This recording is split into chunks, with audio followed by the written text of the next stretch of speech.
El título de mi presentación es Filosofía de la Educación y Neurociencia, una propuesta interdisciplinar para evitar el reduccionismo nociológico.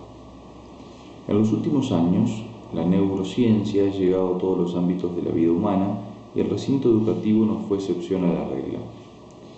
Algunos de los defensores de la neuroeducación han intentado sintetizar las conclusiones de la neurociencia y de la psicología cognitiva con el ámbito educativo, llegando a afirmar que el conocimiento es realizado por el cerebro y, consiguientemente, la educación consistiría en estimular el órgano más perfecto y más desconocido hasta ahora. En esta perspectiva, se considera como única explicación válida la establecida por la ciencia experimental y cualquier otra formulación que no sea de este tipo debe ser descartada por considerarla poco seria. Esto manifiesta una visión restringida del modo de ser del hombre y, consecuentemente, de la educación, que lleva a considerar como la única pedagogía válida la basada en las conclusiones científicas del último tiempo. En la presente exposición busco proponer un camino alternativo para entender los fundamentos nociológicos y antropológicos de la educación intelectual desde la filosofía de la mente. Se divide en tres partes. La primera está dedicada a presentar las dificultades que tiene la visión materialista, haciendo referencia a las críticas que le realiza John Roger Searle. En la segunda se orienta a establecer una propuesta integral y está dividida en dos secciones. En la primera de ellas presentaré la posición del mencionado filósofo norteamericano en torno al conocimiento, haciendo especial referencia a la intencionalidad y la consiguiente visión antropológica. En la segunda sección profundizaré en la estructura lógica establecida por Searle en base a la tradición fenomenológica y tomista sobre el conocimiento humano. La tercera parte de la presentación está dedicada al estudio ontológico del hombre, en quien se dan los actos intencionales, manifestando algunas de las implicancias educativas que se siguen. Concluiré con algunas reflexiones sobre los desafíos para la tarea educativa universitaria. Comencemos entonces por la primera parte, las dificultades de la visión materialista según John Roger Searle. Para este autor, la corriente que en la actualidad tiene mayor presencia en filosofía de la mente es el monismo materialista, que nació como una propuesta en explícita oposición al dualismo cartesiano. Gilbert Ryle describía como un fantasma nuestra mente dentro de una máquina, nuestro cuerpo. Para Searle, esta doctrina no permite explicar satisfactoriamente el conocimiento humano, caracterizado por la intencionalidad, en ninguna de sus cuatro versiones: el conductismo, el eliminativismo, el fisicalismo o teoría de la identidad y el funcionalismo. El conductismo, que surge en el ámbito de la psicología con la pretensión de hacerla científica, se equivoca en reducir la mente al comportamiento humano. Lo que él llama conductismo lógico es un intento de mostrar que todo lo mental puede ser reducido o traducido en acciones, al menos hipotéticamente, negando que existan experiencias internas. Evidentemente, esta doctrina no explica la intencionalidad, ya que no entra en el campo de su interés. Siguiendo a Noam Chomsky, Searle sostiene que aquí se confunde el tema de estudio de la psicología con su expresión. La conducta manifiesta la mente, pero no es ella. Debemos explicar cómo es que la experiencia interna ejerce un influjo causal en la conducta, cosa que los conductistas no pueden hacer porque niegan algo más allá del comportamiento externo. La existencia de experiencia interna y su distinción con los actos que realizamos es un punto de partida que nadie en su sano juicio puede negarlo. Este mismo error, según Searle, se da en la propuesta de Bennett y Hacker, pero en la línea wittgensteiniana. Por su parte, el eliminativismo busca eliminar la visión popular del hombre y reemplazarla por una científica, con lo cual debería dejar de lado la creencia en los estados intencionales.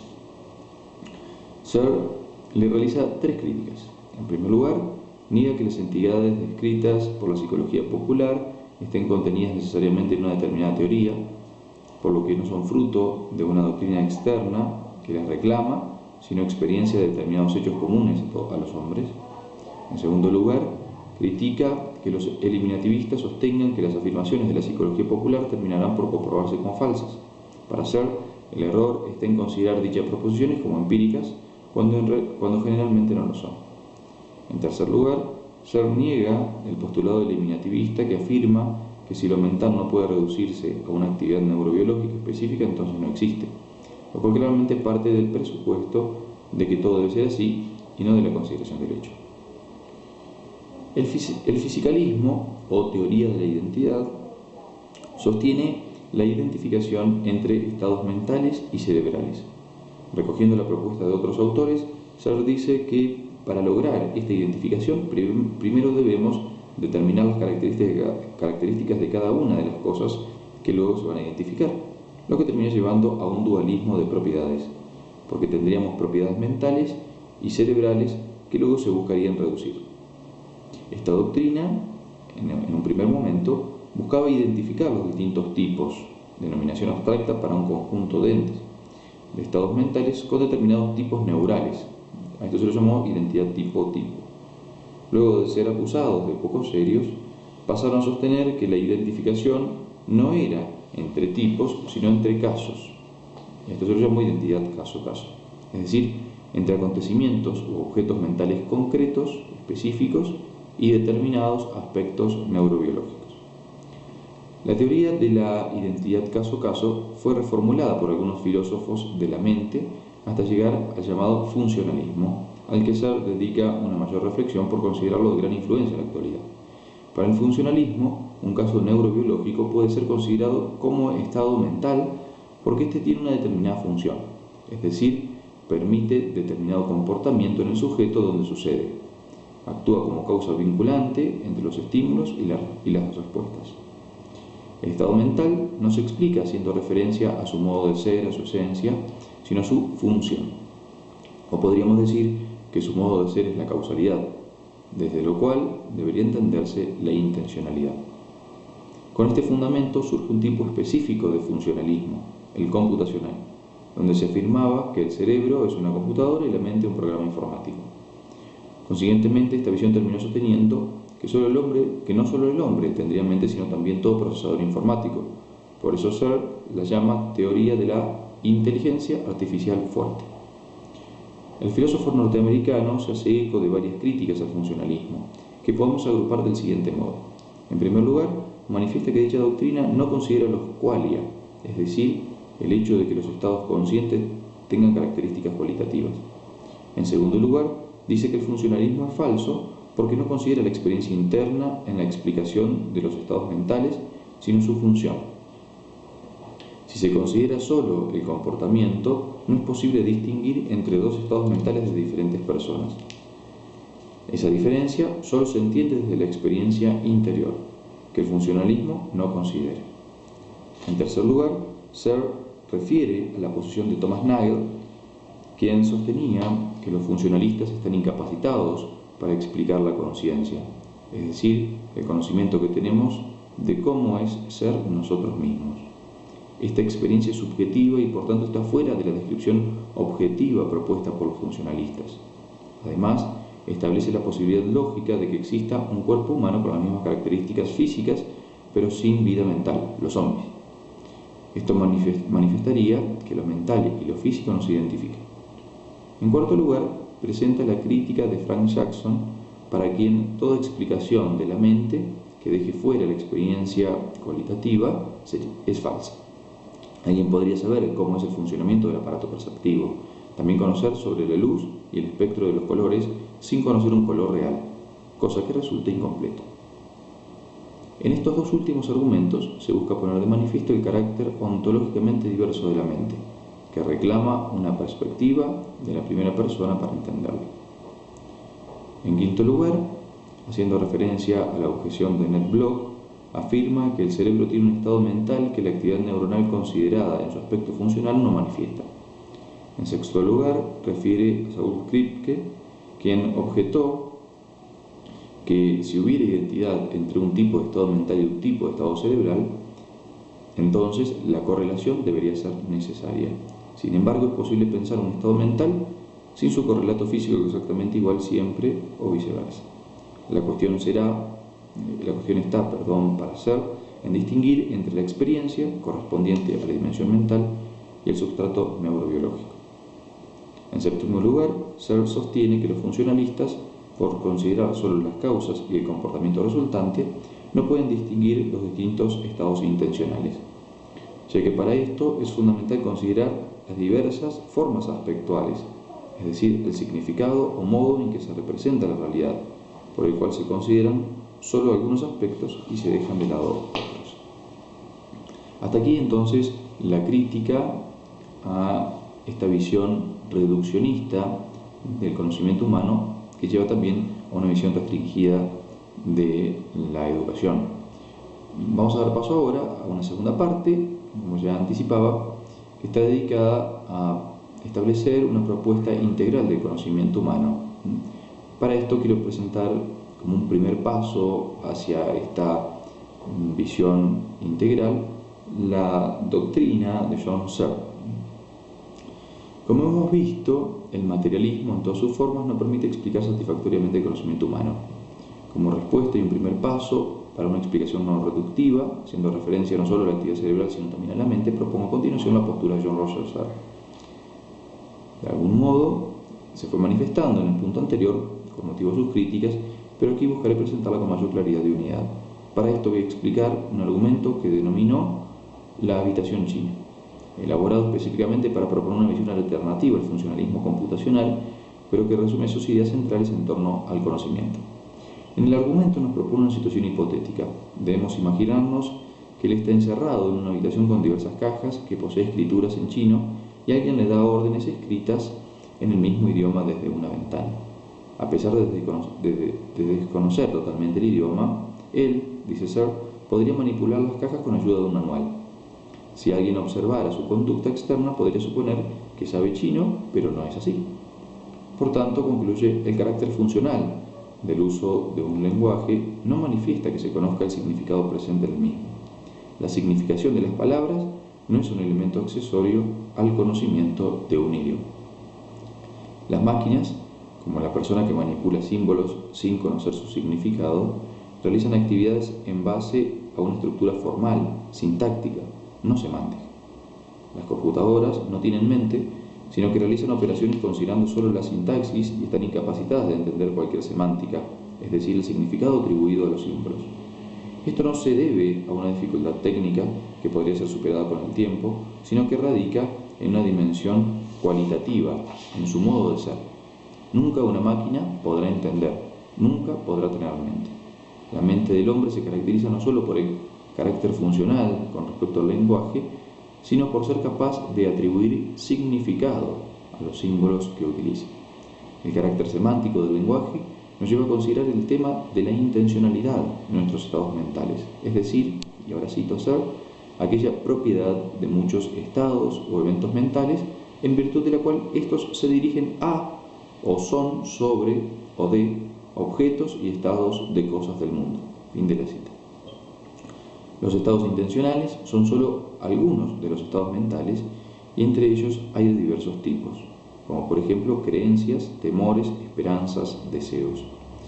Pero en todos los casos hay algo que se hace presente sin estarlo físicamente. Es el dirigirme de un estado mental hacia algo determinado, como la misma etimología manifiesta, intendere. De este modo, los actos intencionales cognoscitivos nos permiten representar un objeto sin tenerlo delante, incluso si ese objeto es inexistente. En el presente estudio de todos los tipos de estados mentales intencionales nos interesan los aseverativos, donde nos expresamos sobre algo buscando adecuar esos actos a la realidad. Si el acto aseverativo, un enunciado, una descripción, etc., se corresponde con la realidad, decimos que es verdadero. Si no se corresponde, es falso. Dice Searle, un enunciado es verdadero si y solo si se corresponde con los hechos. Esta es la teoría de la correspondencia, por la cual S, la enunciación, es verdadera si se corresponde con P, los hechos. Así, el enunciado verdadero representa algún aspecto del mundo. A esta manera de entender la verdad, Searle la llama descomillación, ya que el enunciado propuesto se presenta entre comillas y luego sin ellas al hablar de los hechos. Por ejemplo, podemos presentar entre comillas, Juan mide 1,75 metros, y esto es verdadero si y solo si Juan mide 1,75 metros. Aquí hechos refiere a las condiciones de satisfacción del enunciado, y corresponder se refiere al modo psicológico, así lo llama Searle, en que las sentencias se relacionan con los hechos. Que los hechos sean condiciones de satisfacción significa para Searle que son requisitos necesarios para que un estado intencional se cumpla. Un enunciado establece un requisito de satisfacción si en el mundo hay algo que lo satisface. Un enunciado establece un requisito de satisfacción y si en el mundo hay algo que lo satisface, eso se convertirá en un hecho como aquella cosa requerida. Es decir, que en el caso de los actos aseverativos, el requisito es la verdad. El modo de ser de las cosas determina si un enunciado es verdadero o no, y es independiente del mismo enunciado. Según Searle, esta visión no reclama una visión metafísica densa de hecho, aunque pretende asimilar su visión de verdad con la aristotélica. Complementariamente a las condiciones de satisfacción encontramos la otra característica fundamental de los estados intencionales, la dirección de ajuste. Con esto se refiere a aquello que debe concordar para que un determinado estado intencional se satisfaga. En el caso de los estados intencionales aseverativos, la dirección de ajuste es mente a mundo, es decir, la mente debe adecuarse al modo de ser del mundo, no el mundo a lo que pensamos. Ambas características son complementarias. Las aseveraciones solo se satisfacen, condición de satisfacción, si son verdaderas, y esto se realiza cuando la mente se adecúa a la realidad, dirección de ajuste. La dirección de ajuste es determinada por el modo psicológico en el que se presenta el estado mental. En nuestro caso, el modo es aseverativo. A otros tipos de estados mentales, directivos, permisivos, le corresponden otros modos psicológicos con una dirección de ajuste específica. Por su parte, la condición de satisfacción es establecida por el contenido proposicional que posee el estado mental. Además de esto, es necesario tener en cuenta que los estados intencionales forman parte de una red, así lo llama Searle, de estados intencionales, y para que puedan ser satisfechos es necesario considerar su posición en ese conjunto. Cuando afirmamos que un determinado objeto cuesta 50 soles, estamos presuponiendo una serie de creencias, como por ejemplo que las cosas pueden comprarse y no trocarse, que existen monedas, que en este país la moneda es esta específica y no otra, etc. A su vez, existe un trasfondo no representacional respecto del cual los estados mentales e intencionales tienen determinadas condiciones de satisfacción. En síntesis, para Searle, preguntarse por la intencionalidad de un acto mental aseverativo es interrogarse en primer lugar por sus propiedades lógicas, esto es, entender que está constituido por un modo psicológico y un contenido proposicional que determinan la dirección de ajuste y la condición de satisfacción de dicho estado, y por lo cual una proposición puede corresponderse con los hechos, es decir, puede ser verdadera. Además de esto, para nuestro autor, también es posible considerar la ontología de los estados intencionales, y aquí refiere los actos biológicos básicos, como la sed, el hambre y las tendencias sexuales, mostrando que se producen por la actividad cerebral. La sensación de sed es un acto intencional que surge, cito, cuando la angiotensina 2 se introduce en el hipotálamo y desencadena la actividad neuronal que a la postre resulta en la sensación de sed. Fin de la cita.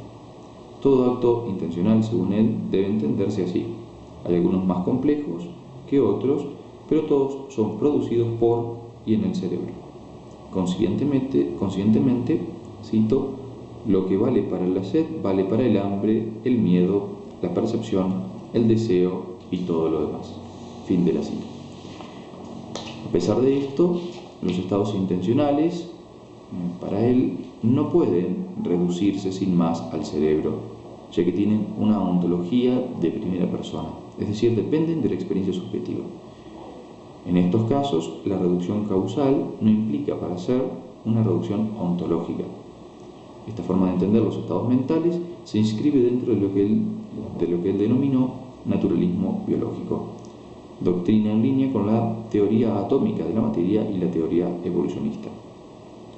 Searle también reconoce que lo sabido hasta el momento sobre el cerebro no permite explicar aún cómo los estados de nivel superior, mentales, son realizados por la actividad cerebral.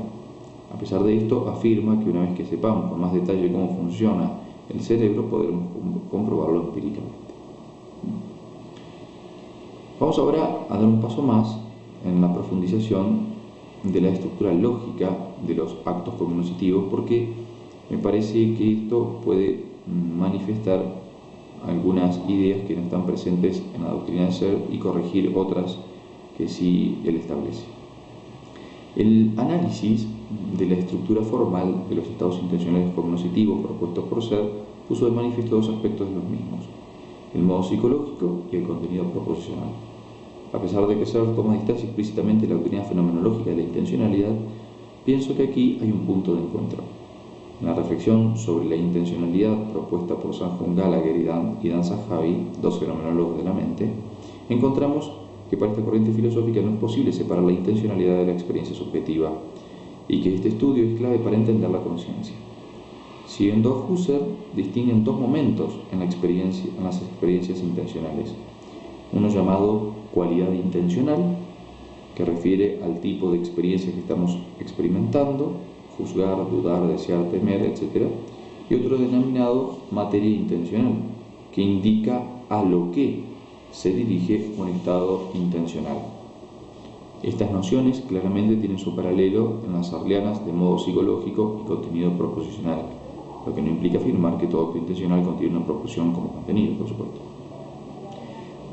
De estos dos elementos nos detendremos en la materia intencional o contenido proposicional, es decir, en el hecho o aspecto de la realidad con el que nos ponemos en relación con los actos cognitivos, ya que el análisis de la intencionalidad manifiesta algo del sujeto que conoce, pero también algo del mundo conocido, y en esto queremos poner nuestra atención.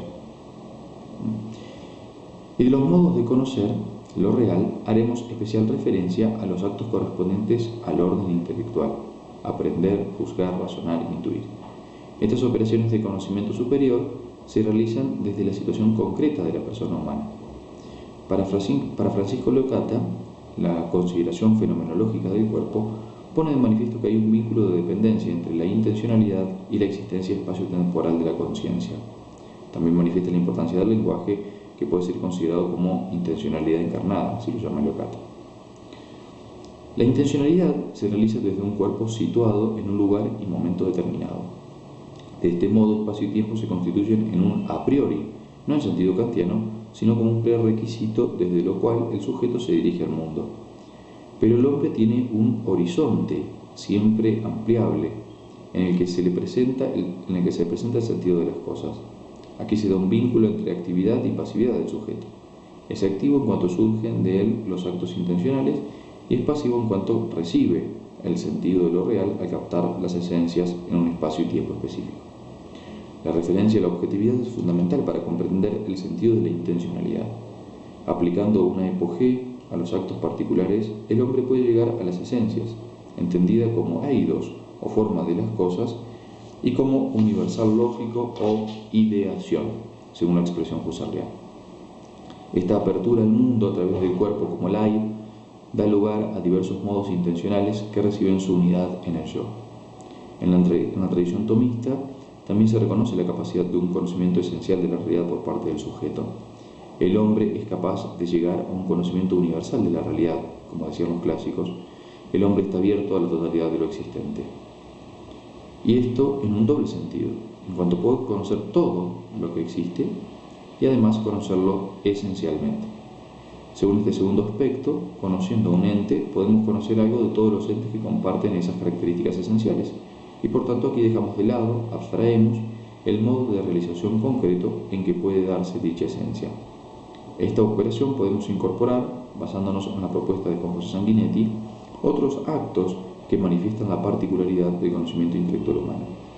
En primer lugar, que ese conocimiento puede ser realizado solo para saber cómo son las cosas, solo por la verdad misma, es decir, desinteresadamente, aspecto fundamental en la vida universitaria. En segundo término, que el hombre puede realizar obras culturales, como la ciencia, la filosofía, la religión, el arte, que manifiestan la capacidad ilimitada del hombre de trascender la materia. En un tercer momento, que la inteligencia como potencia espiritual se expresa en la conducta humana a través de las elecciones libres. donde el hombre orienta su vida según criterios morales universales. En cuarto lugar, que el hombre puede dotar de significado cualquier realidad sensible, constituyéndola en símbolo de una idea.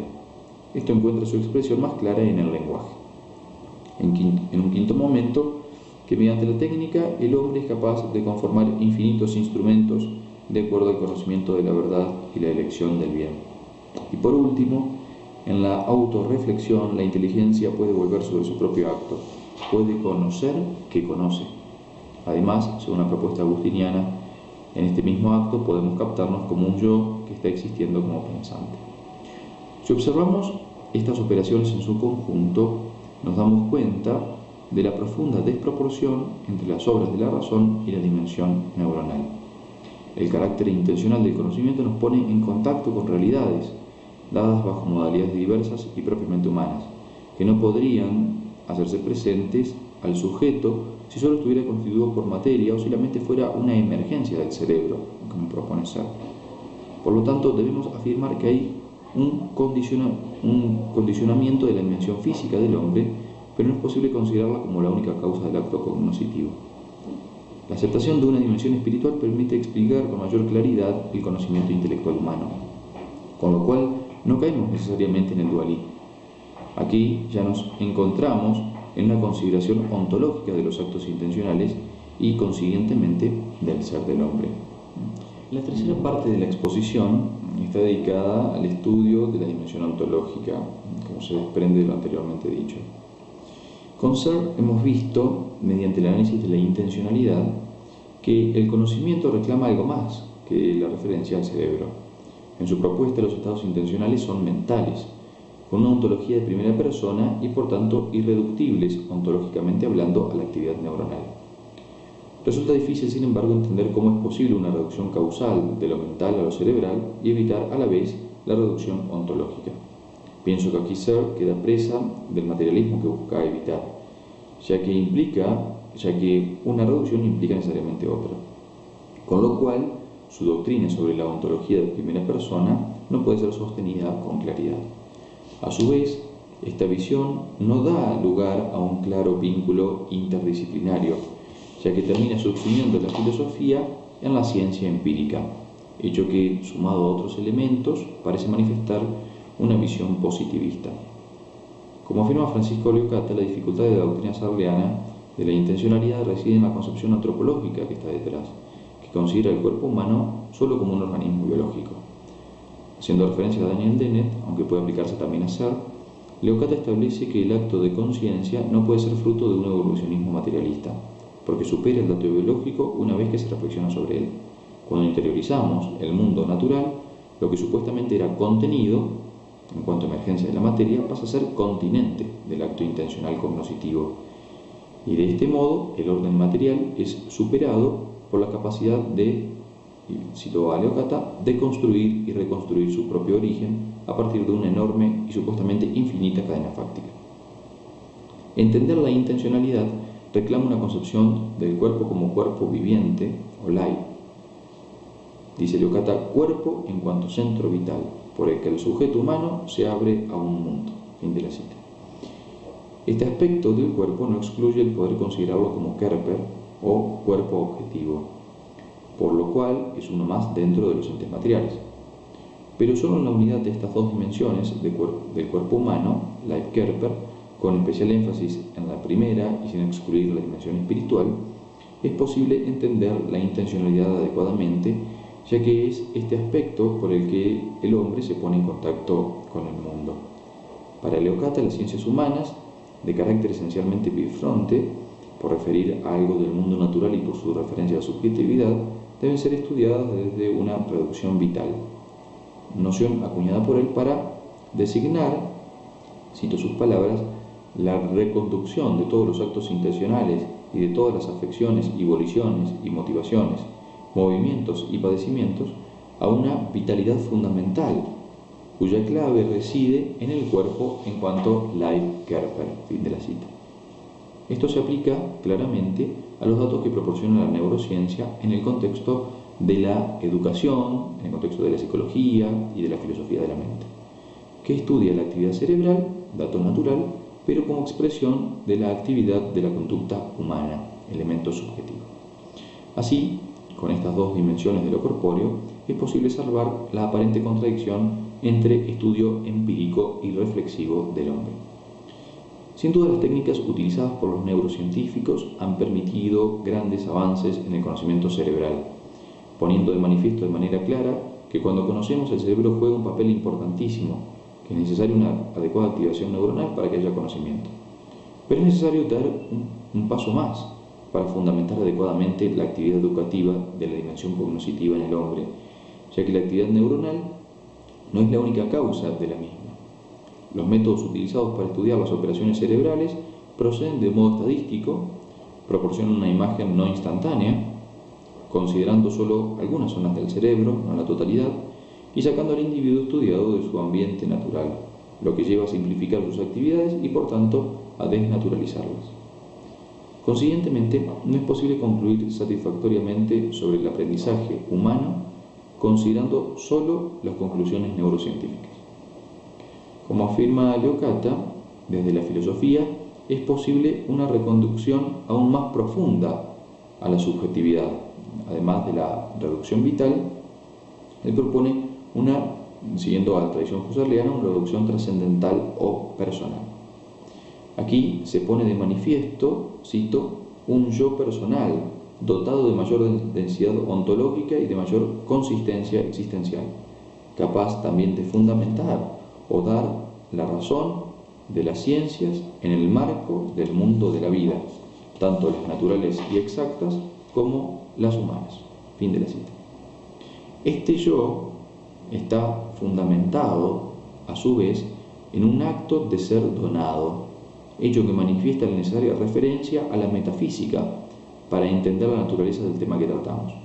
Esta referencia a un único sujeto en el que acontecen los distintos estados intencionales, cognitivos, valorativos y prácticos, manifiesta la continuidad entre ambas reducciones, la reducción vital y la reducción personal o trascendental, que refieren a niveles distintos de estudio, pero de una misma persona.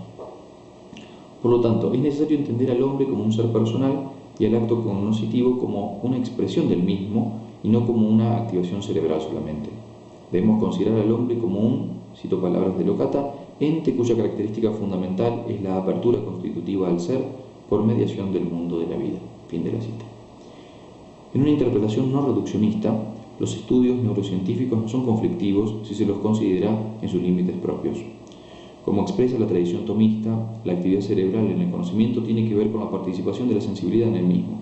En el acto normal de conocimiento de la persona, el vínculo entre el orden sensible y el intelectual se presenta por lo menos en 4 aspectos: la imagen, la palabra, el estado de conciencia y de atención y las emociones.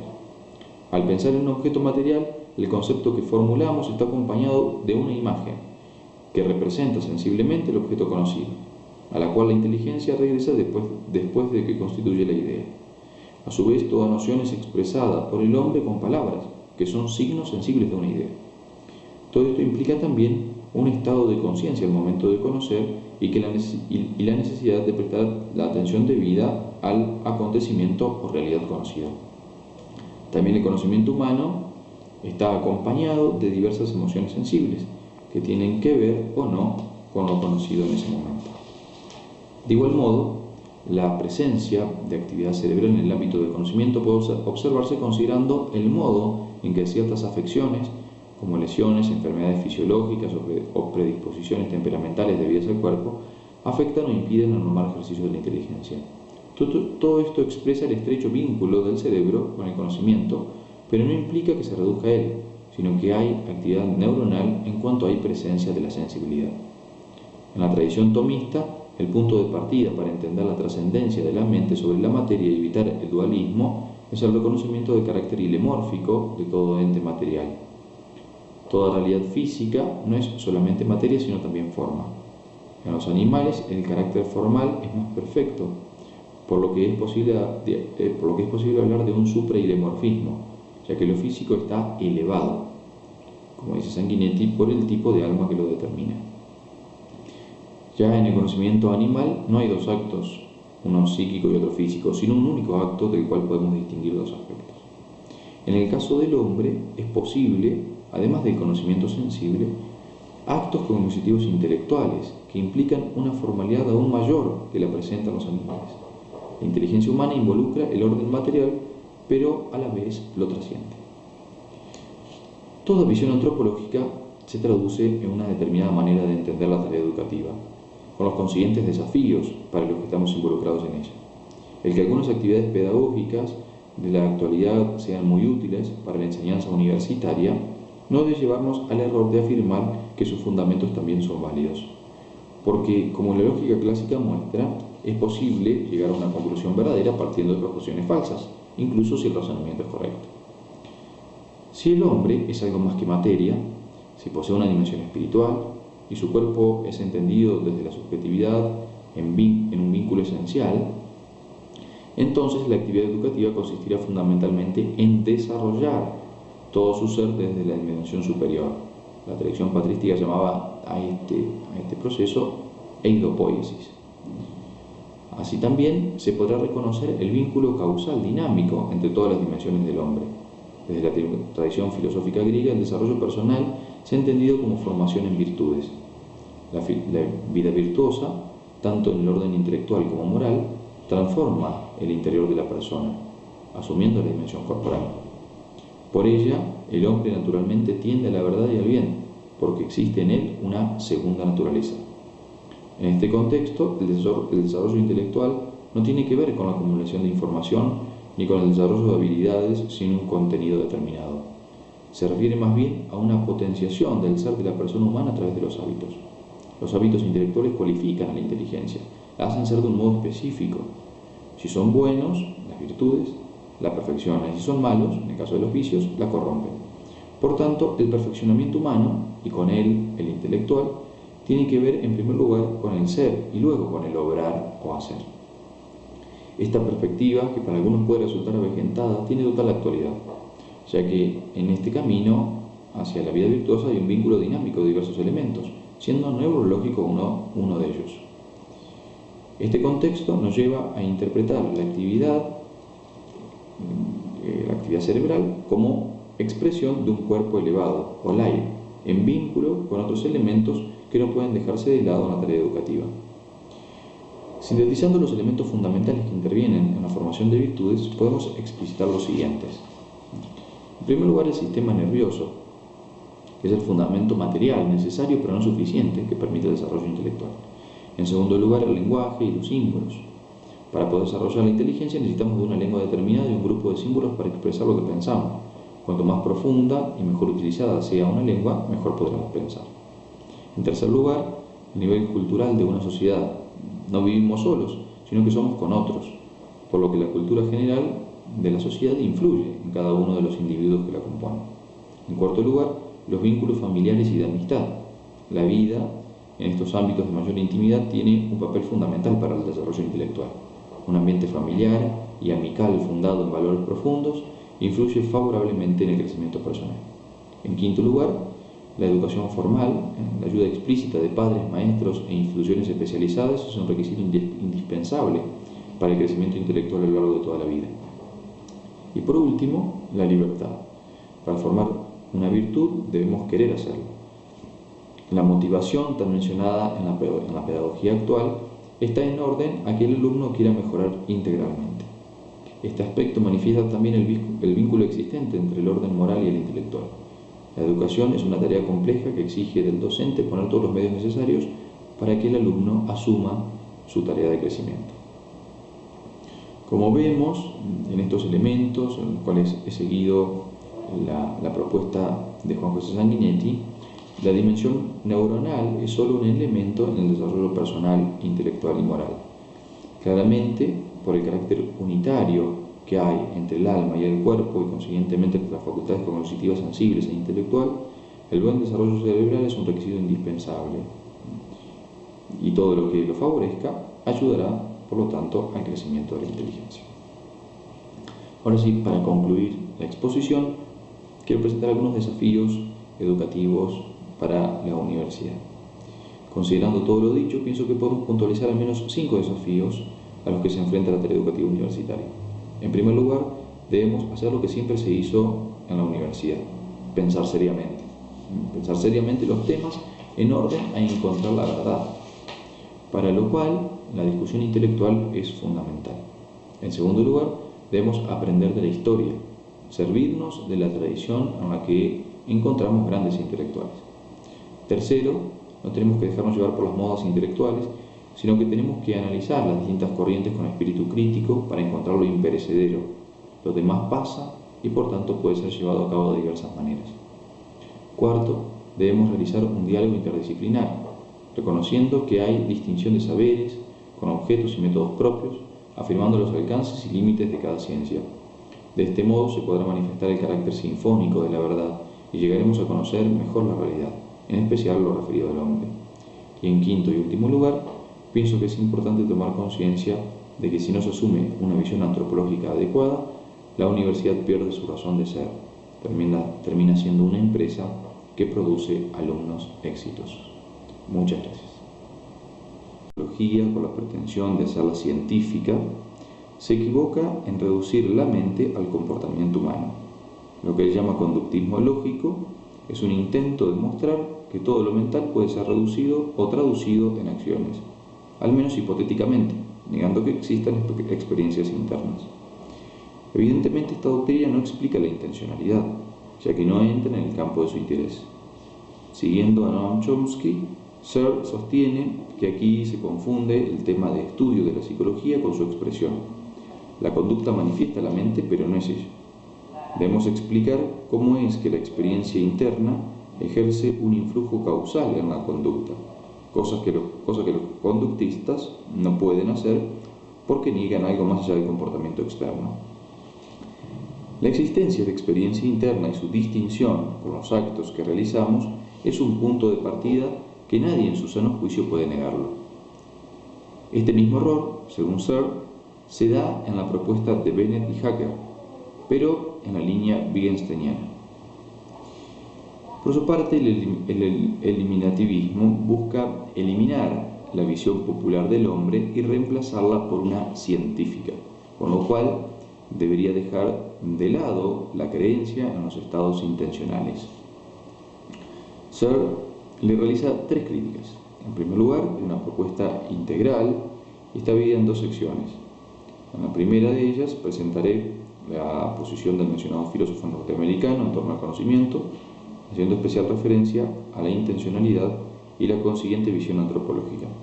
En la segunda sección profundizaré en la estructura lógica establecida por Searle en base a la tradición fenomenológica y tomista sobre el conocimiento humano. La tercera parte de la presentación está dedicada al estudio ontológico del hombre, en quien se dan los actos intencionales, manifestando algunas de las implicancias educativas que se siguen. Concluiré con algunas reflexiones sobre los desafíos para la tarea educativa universitaria. Comencemos entonces por la primera parte, las dificultades de la visión materialista según John Roger Searle. Para este autor, la corriente que en la actualidad tiene mayor presencia en filosofía de la mente es el monismo materialista, que nació como una propuesta en explícita oposición al dualismo cartesiano. Gilbert Ryle describía como un fantasma nuestra mente dentro de una máquina, nuestro cuerpo. Para Searle, esta doctrina no permite explicar satisfactoriamente el conocimiento humano, caracterizado por la intencionalidad, en ninguna de sus cuatro versiones: el conductismo, el eliminativismo, el fisicalismo o teoría de la identidad y el funcionalismo. El conductismo, que surge en el ámbito de la psicología.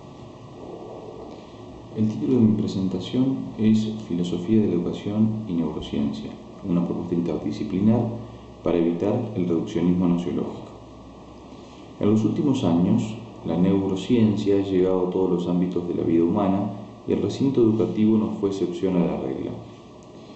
Algunos de los defensores de la neuroeducación han intentado sintetizar las conclusiones de la neurociencia y de la psicología cognitiva con el ámbito educativo, llegando a afirmar que el conocimiento es realizado por el cerebro y, consiguientemente, la educación consistiría en estimular el órgano más perfecto y más desconocido hasta ahora.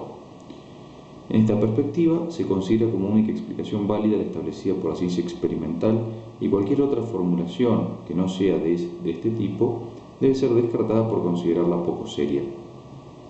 Esto manifiesta una visión restringida del modo de ser del hombre y consecuentemente de la educación, que lleva a considerar como la única pedagogía válida la basada en las conclusiones científicas del último tiempo. En la presente exposición busco proponer un camino alternativo para entender los fundamentos gnoseológicos y antropológicos de la educación intelectual desde la filosofía de la mente. Se divide en tres partes. La primera está dedicada a presentar las dificultades que tiene la visión materialista, haciendo referencia a las críticas que le realiza John Roger Searle. En la segunda se orienta a establecer tipo. Luego de ser acusados de poco serios, pasaron a sostener que la identificación no era entre tipos, sino entre casos. Esto se llama identidad caso a caso, es decir, entre acontecimientos u objetos mentales concretos, específicos y determinados aspectos neurobiológicos. La teoría de la identidad caso a caso fue reformulada por algunos filósofos de la mente hasta llegar al llamado funcionalismo, al que Searle dedica una mayor reflexión por considerarlo de gran influencia en la actualidad. Para el funcionalismo, un caso neurobiológico puede ser considerado como estado mental porque éste tiene una determinada función, es decir, permite determinado comportamiento en el sujeto donde sucede. Actúa como causa vinculante entre los estímulos y las respuestas. El estado mental no se explica haciendo referencia a su modo de ser, a su esencia, sino a su función. O podríamos decir que su modo de ser es la causalidad, desde lo cual debería entenderse la intencionalidad. Con este fundamento surge un tipo específico de funcionalismo, el computacional, donde se afirmaba que el cerebro es una computadora y la mente un programa informático. Consiguientemente, esta visión terminó sosteniendo que no solo el hombre tendría mente, sino también todo procesador informático. Por eso Searle la llama teoría de la inteligencia artificial fuerte. Niega que las entidades descritas por la psicología popular estén contenidas necesariamente en una determinada teoría, por lo que no son fruto de una doctrina externa que las reclama, sino experiencia de determinados hechos comunes a los hombres. En segundo lugar, critica que los eliminativistas sostengan que las afirmaciones de la psicología popular terminarán por comprobarse como falsas. Para Searle, el error está en considerar dichas proposiciones como empíricas cuando generalmente no lo son. En tercer lugar, Searle niega el postulado eliminativista que afirma que si lo mental no puede reducirse a una actividad neurobiológica específica, entonces no existe, lo cual claramente parte del presupuesto de que todo debe ser así y no de la consideración del hecho. El fisicalismo, o teoría de la identidad, sostiene la identificación entre estados mentales y cerebrales. Recogiendo la propuesta de otros autores, Searle dice que para lograr esta identificación primero debemos determinar las características de cada una de las cosas que luego se van a identificar, lo que termina llevando a un dualismo de propiedades, porque tendríamos propiedades mentales y cerebrales que luego se buscarían reducir. Esta doctrina, en un primer momento, buscaba identificar los distintos tipos, denominación abstracta para un conjunto de entes, de estados mentales con determinados tipos neurales. A esto se lo llamó identidad tipo